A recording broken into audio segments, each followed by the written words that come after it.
Hi everyone, this is Aaron from HH Watch Reviews. Welcome back to the channel. In today's video, we're going to take a look at the Baltany Retro Diver. When I found out that Baltany was going to release a retro diver, I had to check it out. So I went ahead and purchased this watch from the Baltany Watches official store on Aliexpress. And full disclosure, I was given a small discount for it. This watch is offered in black or blue, and it comes with the option of a bracelet or a genuine leather strap. I went for the leather strap because at the time the bracelet option was sold out. So if you're interested in purchasing this watch, I will leave a link in this video's description for you to check it out. Now, why did I purchase this watch? I've been looking for a sub homage for a little while now, and this one checked a lot of the boxes. So in this video, I want to share with you what I like about this watch and whether I want to keep this watch in my collection. But first, let's start with the dimensions and specifications of this watch. We have a diameter of 40 millimeters, that is measured at the bezel. The case itself measures 38 millimeters. The lug-to-lug distance is 47 millimeters. The thickness is 13.8 millimeters. We have a lug width of 20 millimeters. We have a 6.8 millimeter screw down crown, which gives this watch 200 meters of water resistance. And on the leather strap, the watch weighs in at 85 grams. The movement inside is a Seiko NH38 automatic movement. It has 41 hours of power reserve. It beats at 21,600 beats per hour. It hacks and it hand winds. So let's take a look at the finishing of the watch. The top of the lugs are brushed and the brushing is done very well. It's a very fine brushing and there are no brush marks anywhere. It doesn't reflect light too much, and I like that because it goes with that toolish look of the watch. The sides of the case are polished and there's no beveling on the edges of the lugs, so there's a sharp transition between the brushed areas and the polished areas. One thing I find weird is that the top of the crown guards is also polished. So when you're looking down at the watch, the only big surface that is polished is the top of the crown guards. So I wish they would have just brushed it just the same as the lugs to have a better and a more coherent finish on top of the watch. I find that the crown guards are very well proportioned. They're thick. It goes great with the toolish look of the watch. Also, it protects the crown very well. The crown is unsigned, and I think Baltany could have signed the crown, but it's not a deal breaker.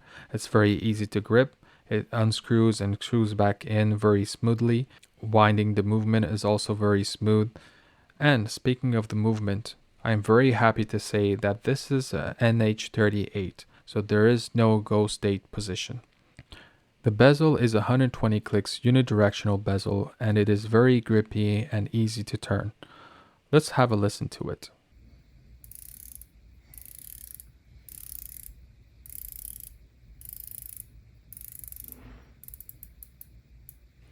I find that the bezel is a bit on the loose side, and I wish it was a little bit more firm. It's very easy to turn it, and sometimes you can accidentally turn it, so at least it lines up perfectly. Now, what I like about this bezel the most is the fact that Baltany decided to put an aluminum bezel insert.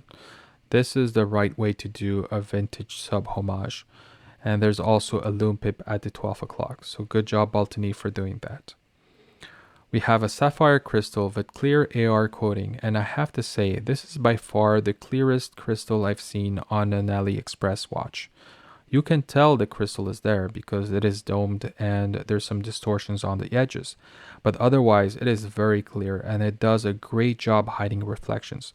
I mean, even in direct sunlight it does a great job hiding the reflections, so it's very easy to read the time. And again, Baltany, good job on putting clear AR coating instead of blue AR coating on this watch.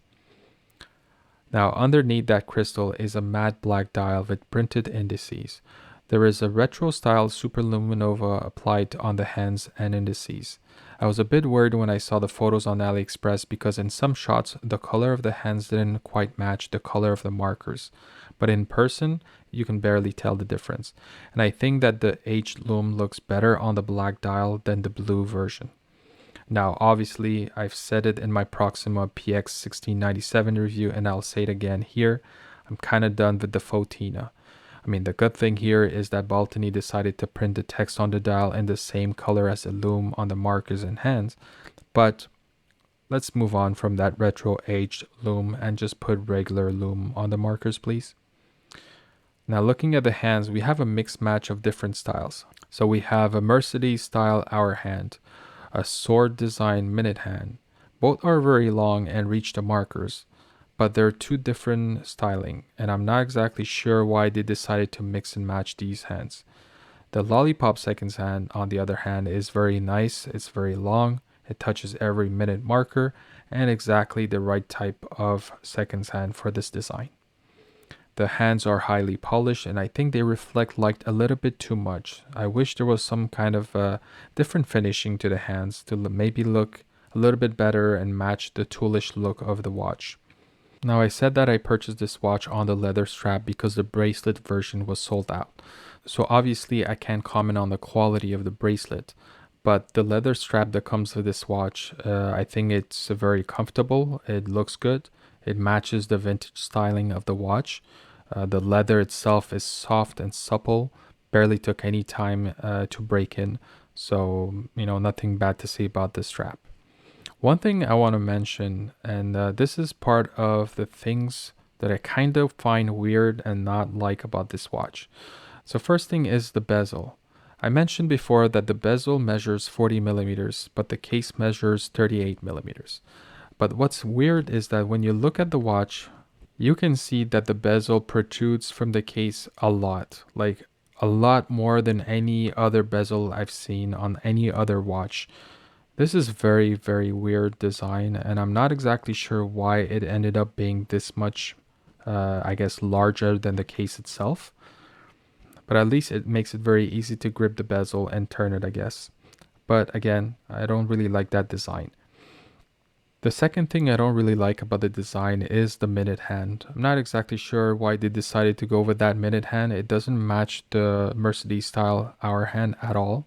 So I wish they would have put the right minute hand for this style. But otherwise, I really like the design of this watch. I think the proportions are very well done. The lugs, they're very well proportioned compared to the case size. The bezel is very well done too. I like the finishing on the bezel. It's very easy to grip. The crown guards are very nice and thick. They match that whole vintage look of the watch. So overall, very well proportioned watch.